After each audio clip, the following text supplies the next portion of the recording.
Hello, welcome, and thank you for checking out this episode of Philosophy vs. Work, the podcast that examines the ethics of the work ethic and other existential, phenomenological, mythological, ontological, and sociopolitical questions regarding work, life, and death.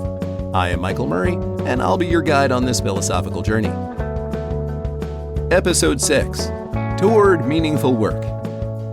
To Fear or Not to Fear the Reaper, Part 4. American concept artist Joseph Kosuth has a piece from 1965 called 1 and 3 Chairs, which, I have to admit, prior to getting seriously into art and aesthetic theory and philosophy, had I seen it in a museum, I likely would have briefly glanced at it and noted something along the lines of, "This is why people dismiss art," or "There's not a single comic book artist that's not more deserving of this space."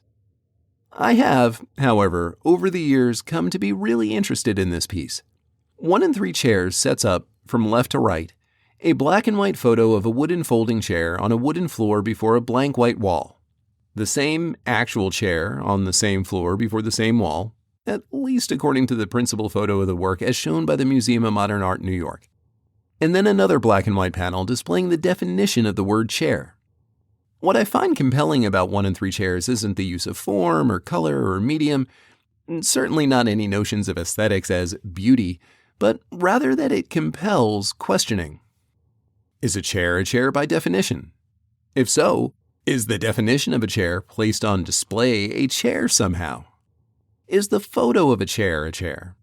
If we want to follow Plato and get into the essence or form or image of a chair, then it could be the image is even more so the chair than the chair beside it. Is the chair even a chair now, as its utility, its use value has been ripped away from it? It's now an art object, on display and no longer for sitting. I bring up 1 and 3 Chairs because it's time to start talking about meaning. Specifically, meaningfulness and work.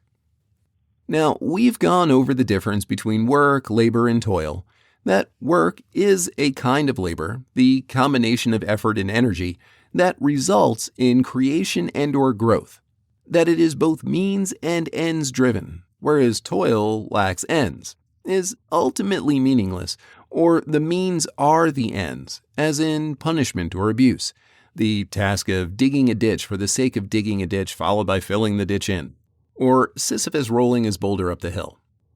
Work as in framing, in it both being what it is as well as what is done in its doing, and that which is revealed in how it is available, present to hand, and how it is used, its equipmentality. Labor time as the time of one's life spent, or consumed, in laboring, and we've addressed being towards death, anxiety and authenticity, and turning towards death, authentically considering one's own mortality and constant contingency, the "I can die at this moment," prior to thinking about how to spend one's labor time. Now, perhaps somewhat ironically, I should make clear that I'm not actually going to attempt to define what meaningful work is, or provide a prescriptive account of how to achieve it. This is not a pop psychology self-help podcast. Rather, the best I can do at present is offer a sketch of what meaningful work might look like. Meaningful work is subjective, though, again, that doesn't mean it ought to be dismissed as purely opinion. My opinion about a pizza doesn't change whether or not a pizza is a pizza. I'm looking at you, Chicago. Relegating subjectivity to pure opinion or to atomism, every individual thought about every individual thing, is to invite anarchy to linguistics. I'm no fan of analytic philosophy, so I'm not going to bury myself in the weeds of making sure we can all agree on what words mean before continuing. I'll just say this. Even opinions, judgments, of taste, to be somewhat Kantian, are judgments of real things and states. If I don't like pineapple on a pizza, and yes, I'll admit to being one of those weirdos that do, pepperoni, pineapple, and jalapeno is one of my favorite combinations, there has to be at least 1, pineapples, 2, pizzas, 3, pizzas with pineapples, 4, they need to be edible, and 5, sense perception and cognition. I need to be able to eat and taste the pineapple pizza to make a reasoned judgment on it. If I'm from Naples, Italy, I'm likely to find the combination off-putting and prefer simple tomatoes, mozzarella, and basil. On the other hand, if I'm from Japan, I'd likely prefer squid ink or cured fish in mayo. My cultural situatedness will impact my tastes, but my tastes are still judgments of real states. Last week, I noted that Bataille identifies 3 laws of general economy. Growth. There is a superabundance of energy in nature. That energy is used by living organisms for growth or reproduction, or it is squandered. Pressure. The spatial and temporal limits of growth result in extension, death, or luxury. Squander. And the accursed share. But I had left this last one out. Ba-dum-tsh. The accursed share, you may have guessed, if you're following how these are flowing into and overlap each other, is that remaining part of the economy destined for squander. But it is also the basis of political economy, restricted economy, the organization and distribution of resources, application of technologies and techniques to increase energy to be spent, and wealth accumulation. The accursed share, the luxurious, sumptuous squander, can lead us to art and gift-giving, but it can also be realized politically through campaigns to raise the standard of living, spending the accumulated wealth on improving the lives of the populace, or war, spending the accumulation on mobilizing and killing. Now, I did say we were pivoting this episode to start talking about art and stop, for a moment anyway, talking about death. And I'd already said a little about this last week, so we'll come back to this side of the equation later. Just know that squander realized through war as a function of the economy, war as employment, and clearing a path for growth through violent death, is why, at least I'm fairly certain from my reading. If there are any Bataille specialists listening out there, feel free to push back in the comments. This is the accursed share, and not simply the remainder or luxury or some other such concept. Surely meaningful work can't be as conceptually easy as making art or giving gifts. And even if it were, how do we get there if it may require some underlying part of the economy to produce the luxurious extra, wealth, that needs to be consumed? So we need to take a brief detour back to David Graeber's bullshit jobs, specifically to what Graeber calls out as in opposition to them, the creative and productive jobs that he notes remain socially necessary, to which I include care economy jobs, the traditionally so-called women's work of caring for others, nursing, child-rearing, education, cooking and feeding, etc.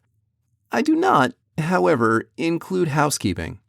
Housekeeping, I believe, is simply reproductive labor, the kind of labor that needs to be done in order to reproduce our capacity for labor, much like eating and sleeping. To the extent that housekeeping is waged work, I classify it with what Graeber calls simply shit jobs, in contrast to bullshit jobs. These are the jobs that do need to be done that no one actually wants to do, which is precisely why there are always people willing to pay someone else to do it. As alluded to earlier, the phenomenon of bullshit jobs may simply be an artificial extension of the job market, an extension made to accommodate the pressure that the growth of the Industrial Reserve Army is exerting upon the current political economic class, in order to preserve the capitalist mode of production. Side note, at the time I was writing my MA paper, this was the neoliberal capitalist ruling class, which is arguably on its way out, having largely, globally, been pushed further and further to the sidelines by right-wing populism. We'll get into what neoliberalism is sometime later. It's an incredibly broad topic, and we need to lay a good bit of economic groundwork before getting into it. Suffice to say, it is not some kind of new leftism. If anything, it is, in terms of political economy, extraordinarily pre-MAGA conservative, and basically seeks to supplant the rule of law with the laws of market economics.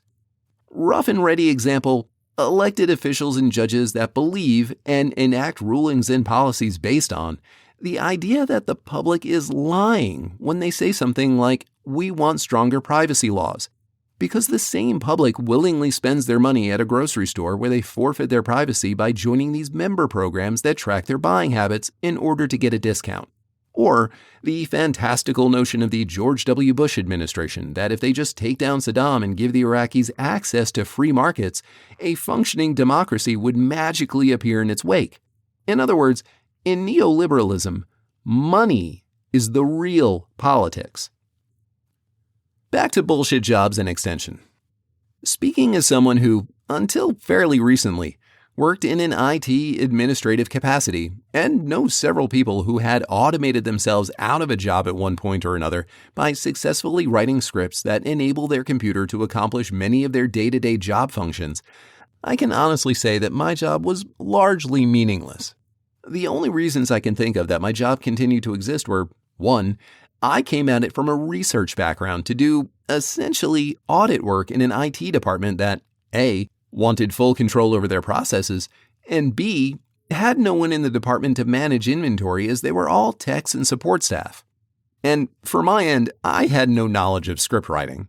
And 2, because there was no appetite amongst management to invest capital in purchasing the relevant software or hiring someone to write the software, that would have completely automated my daily job functions. I should also note that some of these highly efficient people who had automated themselves out of a job were offered lateral promotions to less technical, more administrative positions. In one case, I had a friend of mine who left a highly technical position for a better paying project management position that kinda drove him nuts, as there was nothing technical to it at all. The whole job was basically drinking coffee, taking meetings, and sending emails. As someone that had wanted to both be productive and grow his skills, despite the better pay, the largely bullshit nature of the job was soul-crushing. Another version of the problem of artificially extending the job market through bullshit jobs, or rather, another version that points to how and why working beyond the productive needs of the economy can be found in the work of John Maynard Keynes, who I'm looking forward to getting into in greater depth eventually, though I'll admit I'm less keen on working through Friedrich Hayek. But if we're going to address Keynes, then it just makes sense to address his largest counterpoint. Keynes, whose economic theory was crucial to FDR's New Deal, also points to the idea that based on the growth of productivity via automation and the reduction in the amount of labor hours required to produce the needs and wants of the country, we should have been working 15-hour weeks decades ago, having all the productive capacity we need and leisure time to fill the rest of our days. Fun fact, Abraham Lincoln had proposed much the same thing regarding the benefits of industrializing America.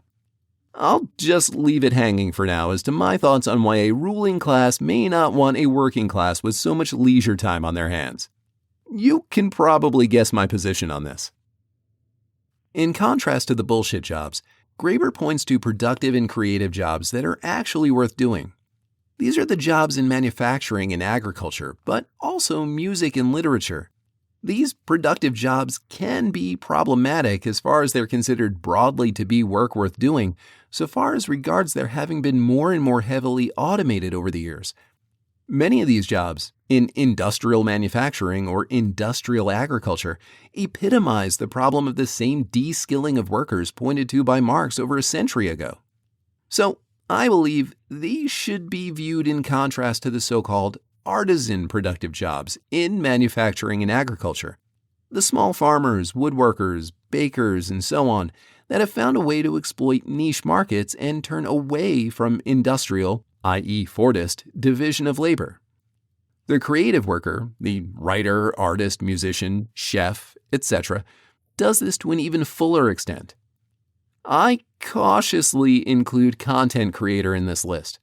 Not long ago, it would have seemed a natural addition, but this form of creativity seems to be ever increasingly astroturfed, with a fire hose of new content being churned out by industrially modeled production houses, misinformation and disinformation camps, and AI-generated, I hesitate to say junk, but I honestly don't really know what to call it, as so much of it is either lazy, unthoughtful, uncaring, emotionally vapid, kitsch or outright theft of another artist's work. And yes, I do get the problematic of the fact that I am technically also part of this group now. These creative outliers may not earn the wages of those engaged in industrial forms of production, but they gain a distinct benefit. Namely, they spend their labor time in the production of something which contributes to their thriving. Theoretically speaking, anyway. I don't believe it's far-fetched to imagine the artisan farmer or chairmaker that is generally indebted to a bank for the cost of their home or business and must sell the products of their labor in order to return money and interest to the bank, regardless of whether or not they own their means of production. And that's to say nothing about small farmers forced to sell their farms over some failed get-rich-quick scheme of the banks that prompted the bank to foreclose on their debts in order to raise capital. Or the encroachment of large corporate agriculture firms pressed by investors to turn higher profits over shorter periods, resulting in growth via buying and consuming any and all smaller competitors. Admittedly, the creative worker also exchanges the product of their creation for money, whether it is art, music, food, or a chair, an education, a diagnosis, a healing hand, etc. Back in 2017, a faculty advisor of mine, Dr. Gordon Hull, made a great point about this that I had glossed over. He noted, one distinction that I could have made here is that of the individual creator versus the creative industry. The TV, movie, and magazine writers who do creative work that isn't really their own in the strong sense. They do work that is rewarding, but also perhaps alienated. The argument in its defense is that those same people, A, wouldn't be able to support themselves as creators outside the creative industry, and B, what they're doing is a lot better for them than working in a factory or doing bullshit work. Now, I find this really interesting being on the other side of last year's writers and SAG strikes, and also being in the middle of this now as someone seeking voiceover work and having a vested interest in the industry myself. These creative and or socially necessary workers that we're trying to identify are, generally speaking, freelancers, owner-operators, or other small business owners, and as such are working for money but not for wages specifically. So if we're going to make this about ethics, we do need to note that Marx's interest in wages and appropriation is way too narrow. So, what about money as recompense for work writ large? A chef can become wealthy operating a successful restaurant, as an artist may become wealthy selling a work of art to a wealthy buyer that finds great value in the work. I do not draw this comparison to indicate that meaningful work necessarily includes or precludes monetary compensation, but rather that what makes work meaningful is something independent of the monetary value attributed to the act of exchange. If we want to get to what it is about creative and care work, other than a potentially greater share of earnings per widget, then we need to see that behind this transaction is a sense of gift giving that differs from pure labor selling, as in the case of toiling for wages. It is in this gift giving that one produces an increase, not in wealth, but in one's conditions for thriving. Fun fact, the German word for poison is das Gift. And yes, the etymology is related. The word is believed to have come to Germanic by way of the Greek dosis, in translating the idea of a dose or a giving. Without getting into the weeds of this, the French anthropologist Marcel Mauss wrote a text titled The Gift that examines the history and cultural practices of gift-giving, and notes the practice of gift-giving includes 3 obligations, civil rules and customs that predate and, in cases, carry the weight of law and bind the parties involved.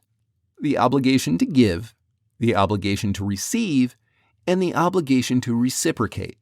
In giving someone a gift, I have obligated them, by custom and, depending on cultural situatedness, by law, to receive the gift and to reciprocate. If you know someone that's uncomfortable with receiving gifts, it's possible their familial and or cultural background is probably tied up in this understanding of gift as obligation. Bataille turns to a particular kind of gift-giving in trying to determine what's to be done with the accursed share, for it to be sumptuously and luxuriously consumed, in general economy. Potlatch. What the hell is potlatch? Well, it's a Chinook trade jargon word meaning to give. Check out umistapotlatch.ca for more detail on how potlatch fits into the culture of the Kwakwaka'wakw people. And I apologize if I mispronounced that. I'll leave a link to check out the Umista Cultural Society's webpage on this. It's pretty interesting. In short, a potlatch is a Native American, joyous ceremonial feast that had been common in the Pacific Northwest of Canada and the U.S., in which objects of personal and or familial wealth were gifted, given away, or destroyed as a way of demonstrating wealth and power. The more gifts given, the higher the status achieved by the potlatch host. As opposed to accumulating wealth, hoarding it as a sign of wealth or putting it on display as one's own opulence and excess, the proof of one's wealth was the demonstration of how much one could give to others.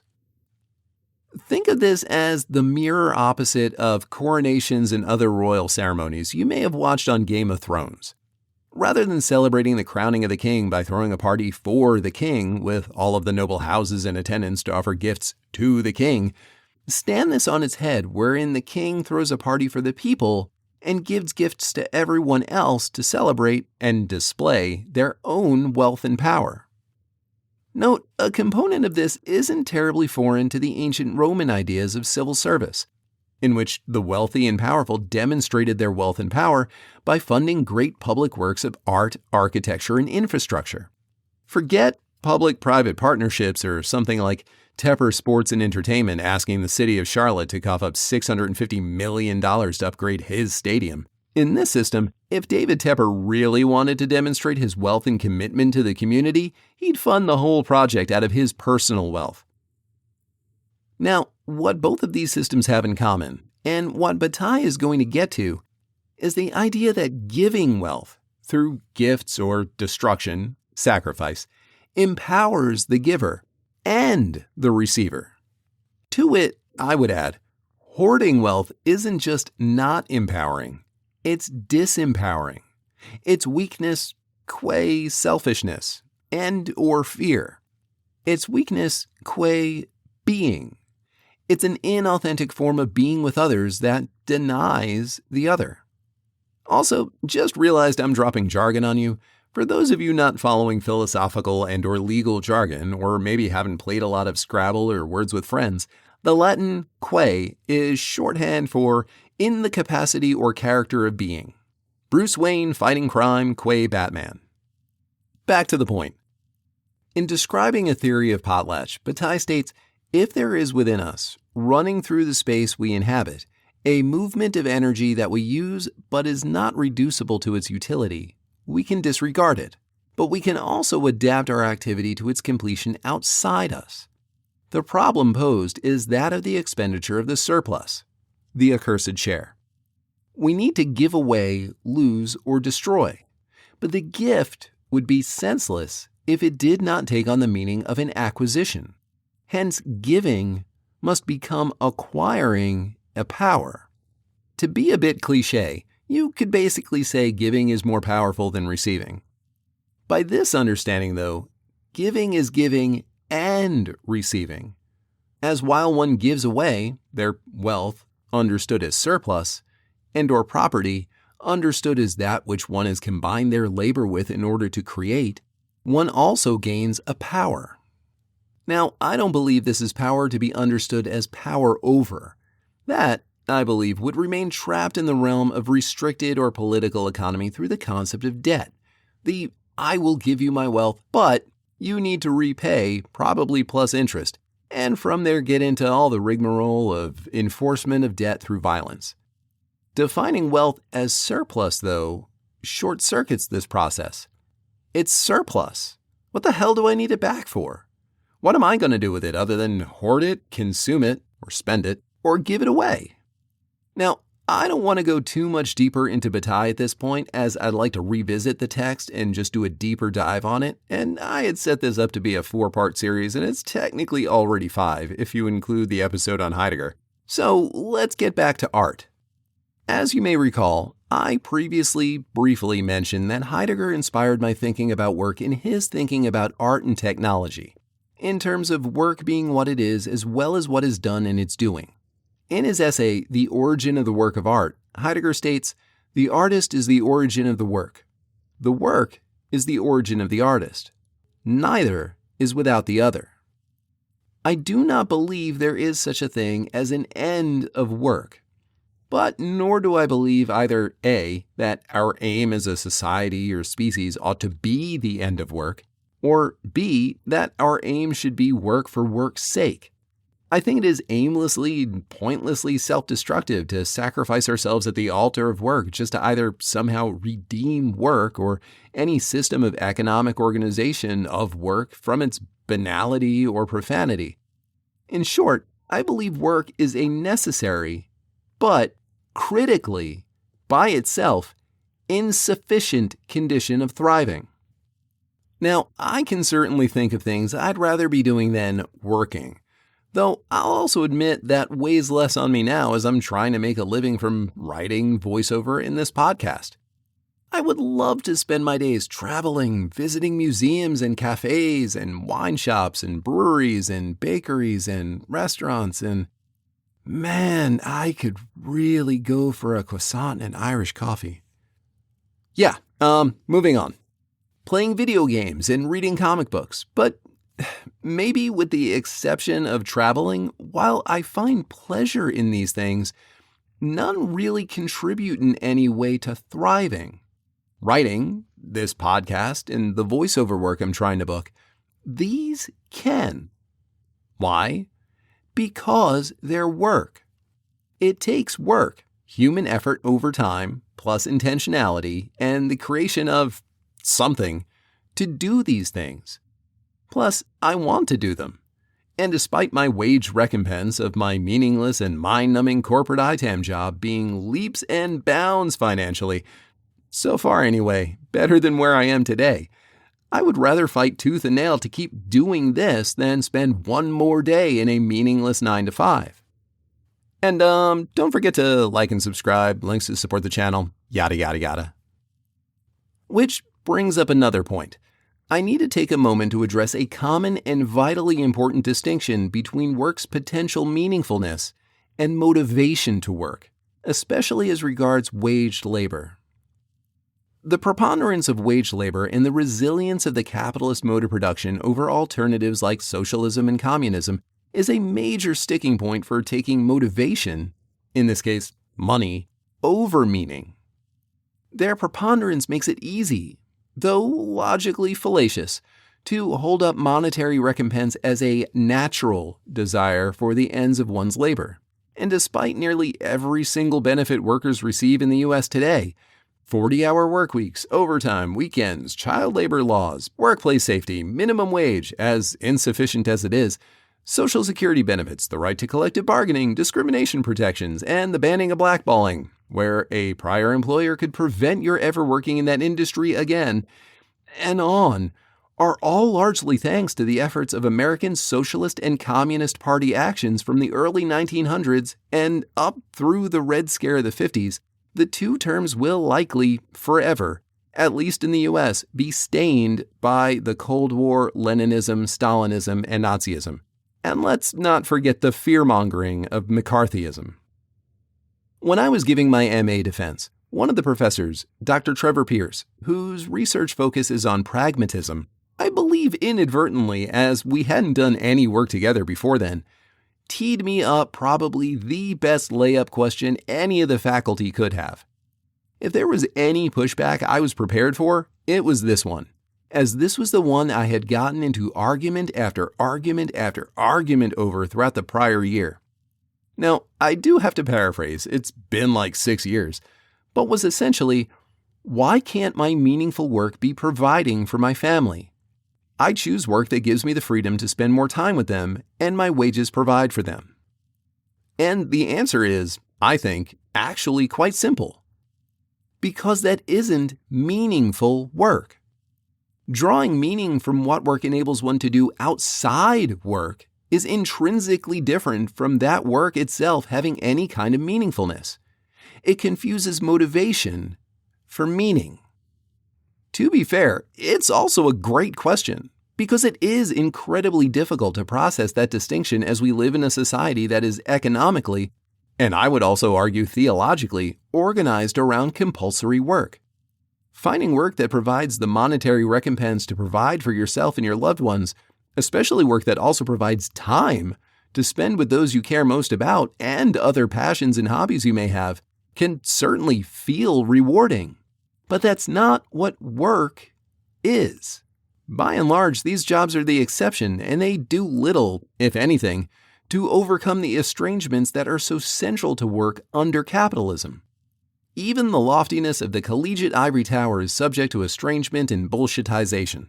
Professors find their work ever increasingly burdened by administrative tasks that leave them less and less time either for their students or for their loved ones and outside work passions.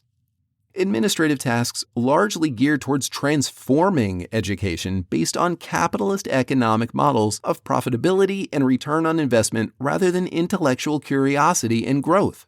And it needs to be noted, for the entire education system, from elementary school through college, ever increasingly falling under the control of the most politically and or theologically motivated of the wealthy/ruling class. I should also note, when I was giving that defense, the mainstream of the Republican Party still agreed that book burning was something left to the history and sci-fi section of the library, rather than the parking lot. So what is the ethical project of meaningful work? Well, essentially, it's the idea that meaningless work does harm. It does harm to the worker, their families and friends, but it also does harm to the employer in terms of their responsibility for enabling it. The guilt they carry and anxiety stemming from turning toward death is how to get both parties to realize the truth of what's occurring. Anxiety regarding death cannot be separated from the question of one's time.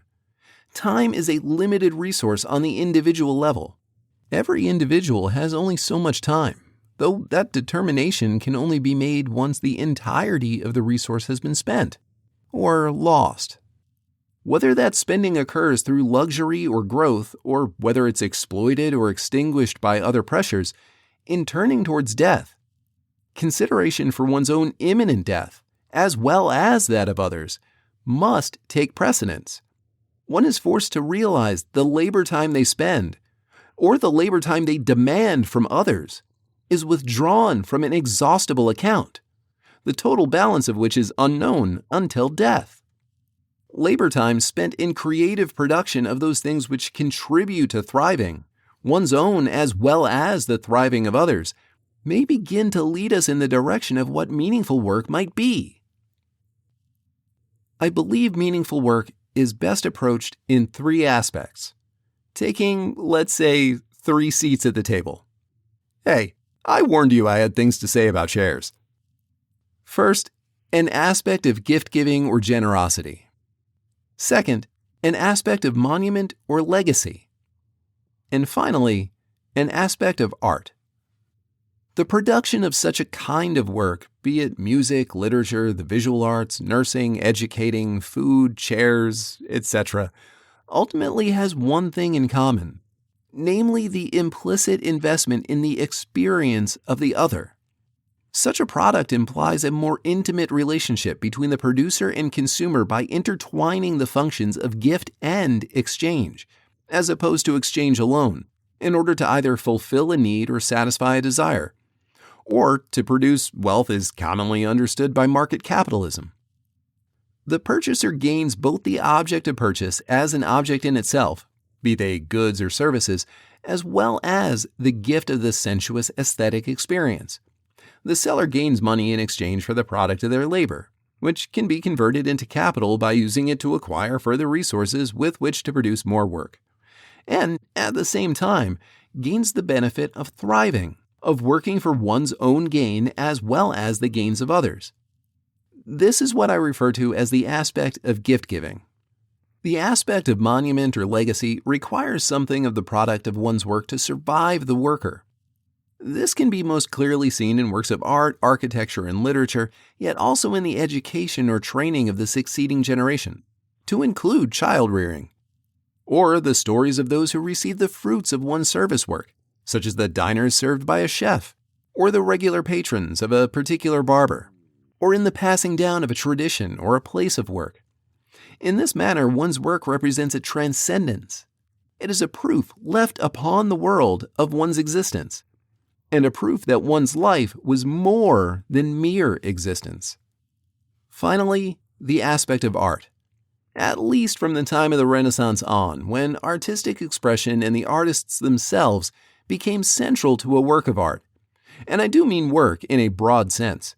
Keep in mind the art produced in the workshops of the Renaissance masters was very literally a professional workshop, staffed by various tiers of apprentice and journeyman artists. Art was a profession. A masterpiece did not mean what it means now. A masterpiece was what an artist submitted for judgment as to whether or not they could themselves be considered a master artist and open their own shop. This aspect of art is a combination of factors such as expression and labor, skill, techne, and the actual object or product of one's labor. This is perhaps the most ambiguous aspect, yet it is in the work of art that, I believe, the strongest parallel to meaningful work may be drawn. And here I need to note, I don't limit this aspect to, quote, art specifically. The work of any master artist, artisan, craftsman, chef, etc., and the works of those seeking to master their craft in such a way all fall into this potential category. A few years ago, I had the pleasure of eating at Bataille in Atlanta, Georgia. And this was before they earned their Michelin star. And sure, it was undoubtedly pricey, but the care and the artistry and the intentionality of the food and the service blew me away. Now, I am what you would consider a foodie. I am a huge fan of food, wine, spirits, etc., but also being into the visual arts and movies and live music, and it's safe to say that I am an aesthete. Chasing aesthetic experience is just something I love to do. But while dinner at Bacchanalia was phenomenal, I equally enjoy being blown away by a killer food truck outside a great local brewery. And I think what they share, what makes them great, is the intentionality and the combination of their seeking to master their craft and engage the aesthetic experience of the other. Each of these aspects share this common thread of being with and giving to others. Meaningful work is a bringing forth. Like art, it is a gift to the future. And on that note, I think it's time I start looking to the future as well. Specifically, the future of this podcast, rather than the history of my MA paper. We're off next week, but keep an eye on the socials for what's coming up soon. In the coming weeks, I'll be looking into the late Mark Fisher's capitalist realism. We'll circle back to Marx and Weber, take a dip into linguistics with Roland Barthes and mythical language, swing back into anti-work and post-work arguments from Kathy Weeks and James Livingston. And I'm thinking I should grab a drink with someone. More on that later. Till then.